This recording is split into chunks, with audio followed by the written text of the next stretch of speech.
I can't think of anything more overwhelming when you first begin to homeschool, as if curriculum choices and a new schedule is not hard enough. We just don't really get a break on the cooking, the cleaning, the meal planning, and everything else. And I want to share some tried and true tips that have worked for me and why they've worked for me, and things that have not worked for me that were just only a temporary fix. My hope is that you'll stick with homeschooling. You'll see that it is a superior educational choice. And that's why I'm going down to the nitty gritty in this workshop to share things that really have worked for me through the years. I'm excited. So let's get into this. First, our mindset is everything. We have to take some tips that work for working moms. I worked when my kids were younger. There's certain things that I would do. I lived close enough to my home that I would run home at lunchtime, scarf down some lunch, and then I would put on a couple of crock pot meals. I figured if I was putting on one, I might as well put on two or three. So there were different things that I did when I worked, and some of those same things I used when I first started to homeschool. Also, I had to change my mindset because I wanted something different. I too struggled with this. Even though I love organization, I wasn't quite sure what would work for me. How much time would I really have for the day? How much energy is left over, especially when your kids are younger? It seems it's harder. But even when you're homeschooling middle school and teens and it's your first year, that takes a lot out of you mentally, especially if they're not on board with you homeschooling. So we want to remember, what are our reasons for doing this? I wanted to organize this area of my life because I wanted to free up time to enjoy other things. And I did, and I have. So let me show you how I did that. First, we need to embrace the type of meal planner you are. I firmly believe, just like we have two types of schedule or routine persons, two types of families, I feel like we have that too when it comes to meal prep. And I was both of these, and it really depended on my family's ages at the time. When I first started homeschooling, my children were young, they really didn't eat a lot. So what I did was I had more of a flow, like this one right here. They snacked a lot. And so what I would do would just have maybe some chicken and wash some vegetables and some fruit, and their appetites just weren't a lot. So when I had two or three planned meals for the week, it was enough when I cooked that I would have leftovers, and then we could just have a hodgepodge of other ingredients to make a plate, a burrito, just a quick supper out of that. Then I've also embraced very detailed because my life was very busy. I had big eaters. The grocery budget I thought I had in the beginning was not the same as I went along, obviously, just because I had more that were eating. So you need to decide between the detailed or the flow, which type are you right now? There's obvious advantages to both, and then some things to think about with both of them. But here is my secret. Here is my tip. Plan for 31 meals or monthly. Both types of persons, whether you go with the flow or whether you have a more detailed meal prep, benefit from a longer time to prep. I know in the past, when I've been on groups, I've been very silent when I hear a mom said, well, we just meal prep for 7 days, or we meal prep for 14 days.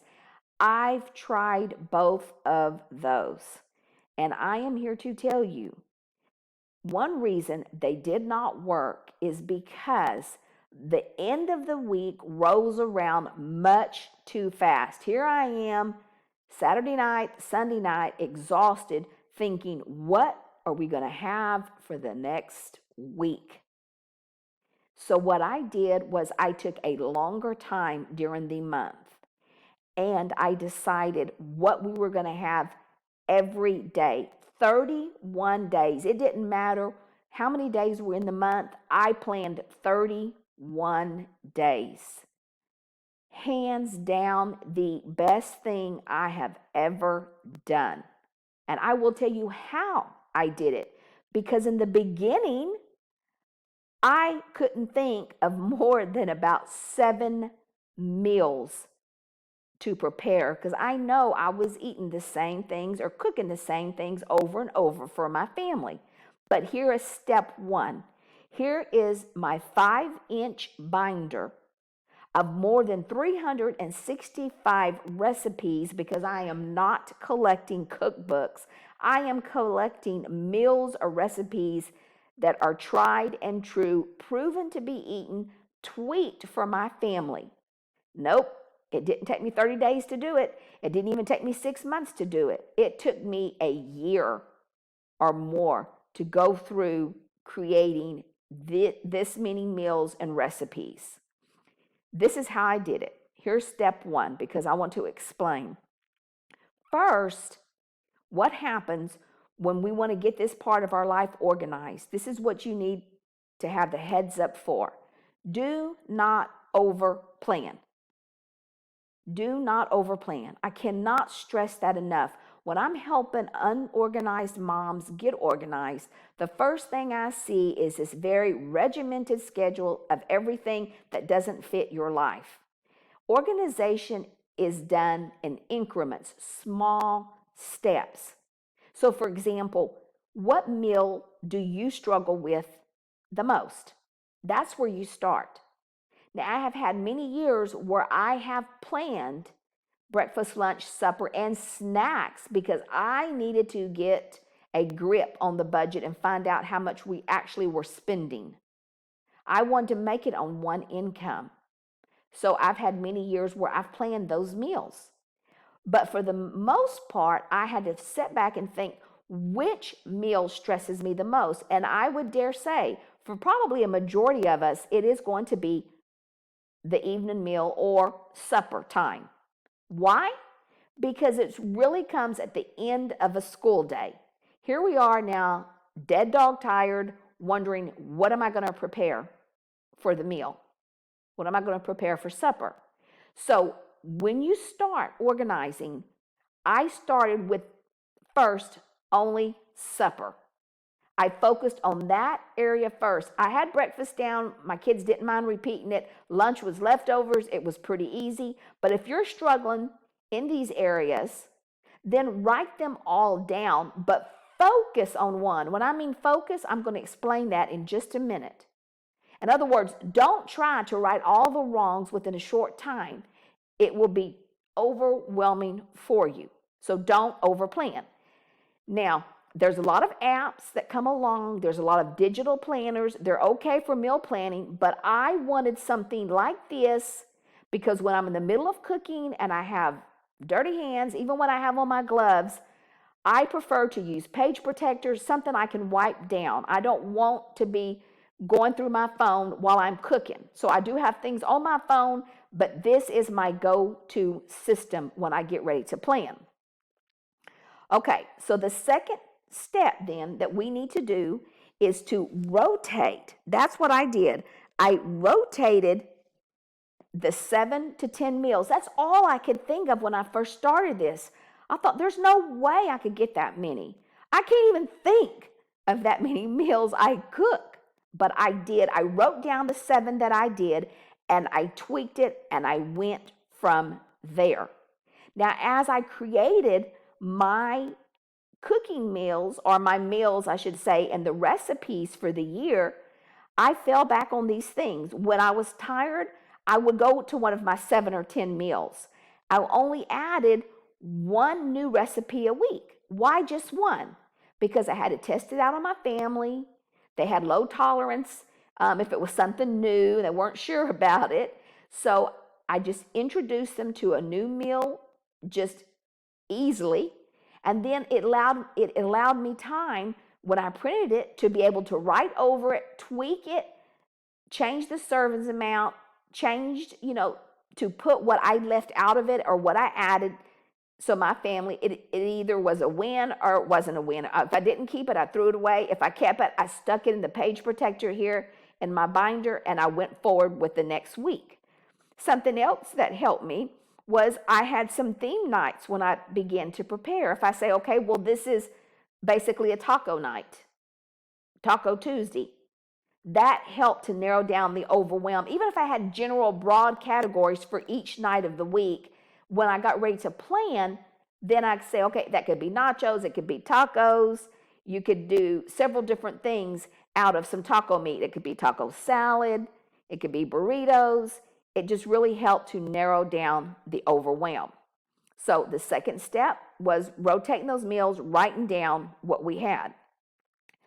The next step that I did in planning was I took out my 31-day calendar or plan, and I penciled in every activity that was going to happen for the next month, because those days equal a crock pot, slow cooker, freezer meal, soup, sandwiches, anything that I thought was going to make getting supper on the table harder for that day.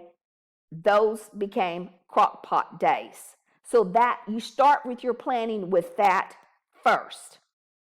Okay, now here's the secret, because some people are like, oh no, my eyes are glazed. There's no way I could plan for 31 days. But this is the difference.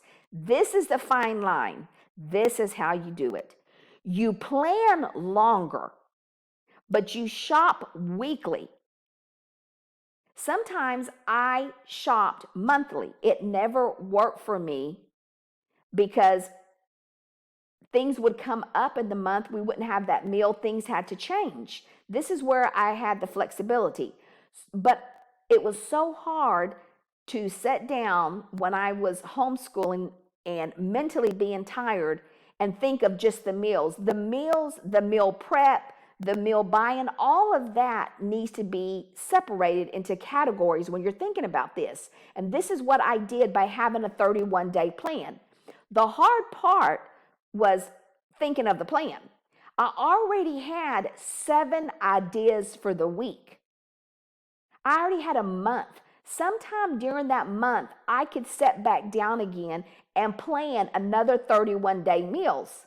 I didn't plan the same day I shopped. I didn't plan the same day I meal prepped. I may have planned at night. I may have planned after one day during school. But the meal planning was out of the way. Prep is something I did differently. So that doesn't mean when you plan that you're going to have to cook all those meals each day. But what it means is you have flexibility within those 7 days. I could change around. I already had an idea of what to cook. Next would come the grocery list, and from there, the buying and the prepping. Okay? So that is this next point I'm making here on my best tips. Okay? First, kids can do more than we realize. So because my planning, my prepping, and my buying were all differently, I bought groceries once a week. Now you have to remember, I started homeschooling before the popular online shopping became popular. And sometimes I embrace those and sometimes I don't. But I'm going to give you a tip on that too. But first, when I say kids can do more than we realize, they helped me. They prepped. You know, fruits and vegetables and things like this have to be cut, stored. And when I didn't have time, of course, I always would get frozen if it was on sale. But we would prep right when we would come in from buying groceries. And because I already knew what I was making for the next week, had already thought what's going to come up, I had penciled in all the important dates, anniversaries, whatever, then I didn't even have to think about that. All I simply had to do was get the grocery list and say, this is what we need for the week. But also what I did is I made my kids and my husband equally responsible. I'm teaching them to be organized. So I printed a grocery list and put it on the refrigerator. When they use the last item, they check that box on the grocery list. It wasn't just on me. Now, since that time, we use our phones a lot more now. Now I keep a list also on my phone. but I still have the one on the refrigerator, and I can compare the two when I get ready to buy groceries. But this teaches them, you use the last one, you put it up there, so I don't have to constantly think, what are we out of? Through the whole week, we have checked on the list. It makes it a lot less stressful when you encourage your spouse, your kids, everyone in the household, mark this list. You can also laminate it and use it over and over each week. Sometimes I'd laminate it some years. Sometimes I would just print whatever I needed and would just put it right up on the refrigerator right there with a pencil. And really, it became a game to the kids when they were younger because they would remind the other one, did they mark it here on the list? But something else that I wanted to talk to you about, and that is online shopping. Sometimes we take an all or nothing approach to that. Well, my time happens to be valuable. And if a store will shop for items that are not that important to me, where I'm not brand specific, where it doesn't matter, and they'll do it for free when I can come pick it up, you bet I'm going to take advantage of that. Because for one thing, I can sit in the comfort of my house or when it's a good time for me and think, what do I need on my list? But here's what happens. Sometimes we don't think we want to embrace online shopping because we don't want other people picking out our fruits and vegetables and meats and things like that. Well, I'm right there with you. So they don't. But all the other time-saving things that don't really matter to me and that's not really a big deal, they pick out. So for example, since currently Walmart's online shopping for you to pick it up is free, which is great even if you live near Walmart, if you live way out in the country, I will order online. Then I will go pick it up. They will fill up my car. Then I will pull forward into the parking lot. Then I will go inside and pick out my own things that are important to me, and I am there 15 or 20 minutes as opposed to 2 hours. And the online shopping is free. And especially if you have a lot of small kids, this is a wonderful way to be able to shop. Instacart, if you want to pay for those services, also you have to decide how much is your time worth. So that's the way that I use the online shopping, that I can go inside and I will pick out things that are important to me. They don't pick out things that are important to me. So you only use them how you need to. Okay, here's another round of tips I have for you. Sometimes, spouse has a special diet and you feel like you're cooking for 3 or 4 different types of meals. The kids like this, you have your dietary needs. So I recommend that there's a compromise. And when that happens, like with my husband, I try to cook when he's there. So that if I'm doing a majority of the cooking, he can help with other things around the house. I'm not just cooking when he's not there. So if they have a dietary need, then for example, say they're on a special diet that they have to count their carbs. Well, can you cook the protein and then let them do their own carbs? See, that's another compromise. That is a way I have compromised through the years. I will cook one thing, but they're responsible either for their vegetables, counting their carbs, or whatever. Something else that I have done is when I'm cooking, I will just freeze 1 or 2 meals along the way. There's a lot of tips about do once a month freezer cooking, and I've done that before, and it's been nice. But what I have done by far that's worked better is to cook a few extra meals along the way each week until it's stocked up. That was more realistic. If I have one pot going of something, it's not that hard to have another pot going. If I bring the groceries in for the day because I have not done the grocery list and the planning all in the same day, that's just strictly grocery buying day, I have enough energy to come in and say, okay, let me boil this meat. It doesn't have to be seasoned. I don't put anything on it, but it's cooked, whether it's chicken, whether it's beef. My family happens to like meat. We don't have it all the time, but they're meat eaters. So I have a little bit of something back in the freezer if they want it. It's unseasoned, but it's cooked. So I took time to do that when I buy my groceries because I'm not doing the meal planning, the list, and the prepping in the same day. That wears you out. I don't have time for that when I homeschooled. And something else that helped me was to organize my pantry. This is one of my pantries. I even labeled it. I put clear containers so that I could see, especially when the kids were younger and they couldn't help me. I was training them when something's out, but a lot of those things are things that I used when cooking. So I took them out of these bags you can't see, crammed back in the back of the pantry. I don't care how big it is.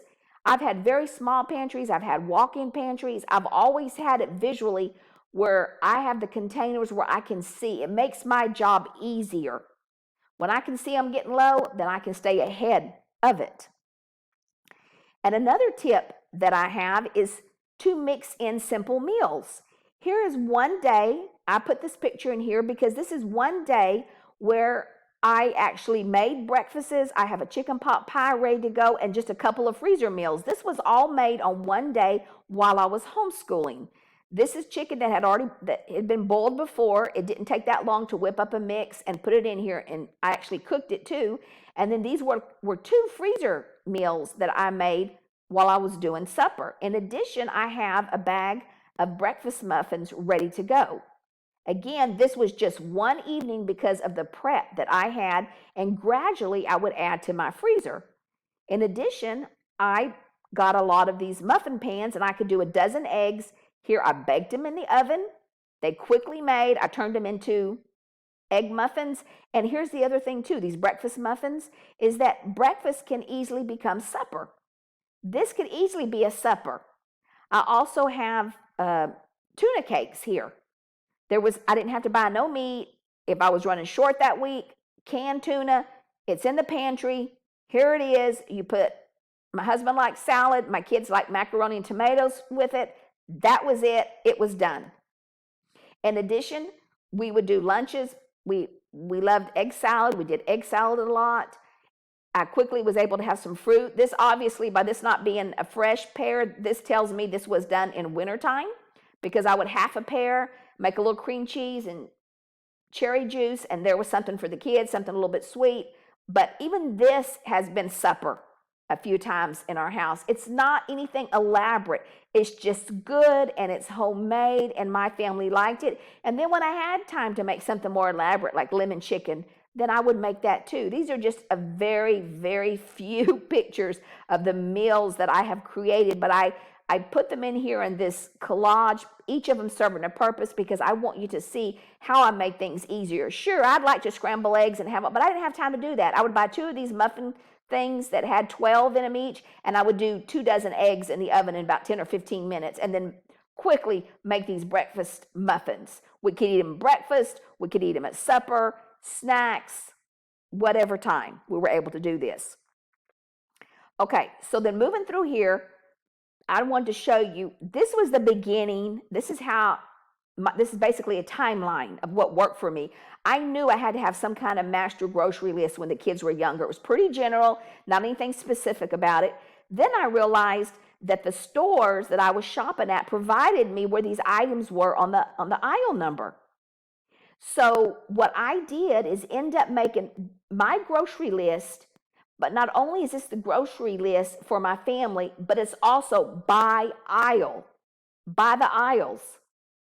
I organized it. I took time to keep it updated so that when I went in there shopping, then, and of course, online shopping has just now become popular, but when I went in there shopping, I would know what aisle I was on. I wasn't wasting my time. I wasn't skipping anything on an aisle. And I took time to go through, and I was very brand specific. Some things my husband is brand specific on. And this worked good because as my children got older and they were able to drive, I was able to send this list with them. They knew exactly what they were buying. They knew exactly what aisle was on. I wasn't there to waste my time. I stuck to my budget, and they could buy specifically what we wanted because it was here on the aisle by aisle grocery list. So if you're in an area and you don't have that offer to you, I encourage you to do this. It takes a little bit of time to do, but you start here by your grocery store. Actually, I had got 3 of these for all the different grocery stores that were near me, and I made a grocery list specific for every store. I took the time to do this because my time is valuable. Taking time to do this in the beginning of the school year sets your school year up for success. And then I knew by about, I think 2008, 2004, I knew that planning by the month was much better than just by 7 or 14 days. Because even though it takes a little bit longer, taking longer at a time that's good for me, I get so much in return. I get so much free time during the month because I don't have to think, what do we have next week for supper? It's already planned. I just have to think, grocery list, getting them there, prepping it. And on top of that, having everything in the house, there's nothing worse or more frustrating than cooking something and being right in the middle of it. And you know what I'm talking about. You don't have everything you need to cook it with. And so I was always tired at the end of a long homeschool day. I didn't want to think about it. Yes, I enjoyed cooking, and I've probably enjoyed more as the years have gone by than I did probably in the beginning. But also what made it really enjoyable was me not having to think about anything. Simply open it, get the ingredient out, because every ingredient I needed was there. No, I'm not wasting my time going to the grocery store every day. I went once a week and I was done with it. And now it's even shorter because I order online things that aren't important to me. I pull in there, they load me up. I go inside the store, I get things that I don't want them to make a decision for my family, and I'm out in half or less time. Back home, prepping and doing what I need to do and get to more important things. So working this system, working the steps that I explained to you, a system emerges. Here is just 3 different 5-inch binders that I've had because I've had to change them out through the years as I've used them and wore them out. But these are all meals that my family will eat. And from this emerges even something more simple because now I keep all of my menus for each month. I don't even have to hardly menu plan. I just pull a menu out from a previous month, a previous year, and there's my 31 days. In addition, I also have the grocery list to go with it that shows each portion. So you can do that too as you go along. You don't have to do that when you start. Sometimes that's overwhelming, and I really don't encourage you to start there in your first year because you have a lot on your plate. What I do encourage you to do is to plan for a longer period of time. It's so much better investment for your time. When you plan for 7 days or even 14, there's going to be some time that it's going to sneak up on you and the week is already here. The beauty of planning for a longer period of time is any time during that next month you can sit down and plan for the next month. And that is what worked for me. And then I continue to change my binders out as I use them. Like I said, I prefer to use binders because I can wipe them off with some kind of disinfectant. Especially when I'm cooking, I tend to be sometimes messy. I like to turn the page, read. I don't want to do this with my phone. I don't want to do that with my phone. So I'll look over on my phone for some meals or ideas, but I print and keep in my binder to be able to use in my kitchen. Okay, here's some best tips for everything else that I want to share with you. On the bathrooms, I know a lot of families that have really wanted to embrace a minimalist type of view. I tend to side with them. Less in the house is less to clean. And in times past, people were able just to use vinegar and water. It cleaned everything. Vinegar and water. It's great if you're on a budget. You don't have to embrace that, but you can. It makes things simple. But what I did was I limited the cleaning supplies that I had. And on top of that, I had everything in one bathroom. I took the time to measure under the sink, got a storage container, bin, bucket, whatever fits underneath there, and everything I need to clean that bathroom is right there. I'm not walking back and forth to every bathroom, back and forth to the kitchen, back and forth to the laundry room, or wherever else you're storing your supplies. Everything is in one spot. I can come in there 10 minutes and clean the bathroom. Rags, paper towels, everything there. Move to the next bathroom, move to the next area of my house. In addition, when I started homeschooling, I realized that if my kids had another pair of jeans or shorts that were clean, guess what? They pull them out of the drawer and they use that. So what I did is I went through all of my kids' clothes, because how many do you really need now that you're homeschooling? A lot of kids prefer more comfortable clothes at home. Mine did too. So I went through and I decluttered. We only had, all through the years, my kids ended up having only 2 pair of blue jeans. That was it. For co-ops or any outside activities, that's all we needed. There was enough time in between to wash another set if we went back to back on days. But all we had was 2 pair of jeans. I cleaned out their drawers. It cuts laundry. You want to declutter your laundry, declutter your kitchen. I even know some families, when it came to their dishes, a kid will pull out another plate. If there's another plate in there, another glass, they only have plates and glasses, one set for every family member. I have embraced that as well. Now, we didn't have one set because I like dishes anyway, but I did embrace the fact that I cut down considerably on the number we had, because it trains a child to wash and put away right then. There's less storage, there's less mess. So a lot of families have embraced that type of lifestyle by just having one set of dishes. Same way with clothes, less clutter. And then I've explained before that I always liked having a one-day, all-day cleaning day, but it didn't work out for me that way. So I had to use 15-minute chunks of time, and it worked. After school, even before school, but I didn't want to take so much time when we get ready to start school on focusing on cleaning the house. So when we finished and we get some school for the day, then we would even get up and have 15-minute chunks of time. But these sanity-saving tips have saved me through the years. I would wash jeans and towels and I could put up with small mounds of clothes everywhere, because I knew if I washed them that we didn't have to fold them to the end of the day. I didn't have to be interrupted while I'm teaching my children how to read to go take care of those clothes. I always saved. My husband had the most dress clothes because he was working, so I saved his clothes to wash on the day that I took off. You remember I told you I would do a 4-day week for a lot of my homeschooling year. Well, part of the day would be washing just 1 or 2 loads of his clothes that took a little bit more care. I steamed some of them, had to hang them up, and so he had to have nice looking clothes in his line of business. So I saved those for that day. The rest of the laundry I didn't get done for the day. They would just be done while we were doing school. I'd put on a load, and guess what? If it dried, it stayed there. It didn't matter if jeans or towels to us was just a little bit more wrinkled. They could just wait. So these are some things that have worked for me by far and large through all of the years of when it comes to the bathroom, when it comes to kitchen. I think the best tip is declutter. When you have less, kids will use less. There's less to pick up, there's less to clean. A lot of times new homeschoolers will hop into the new school year and they don't realize decluttering and organizing is part of homeschooling. We need to do it all of our homeschool years, and especially before we start the homeschool year.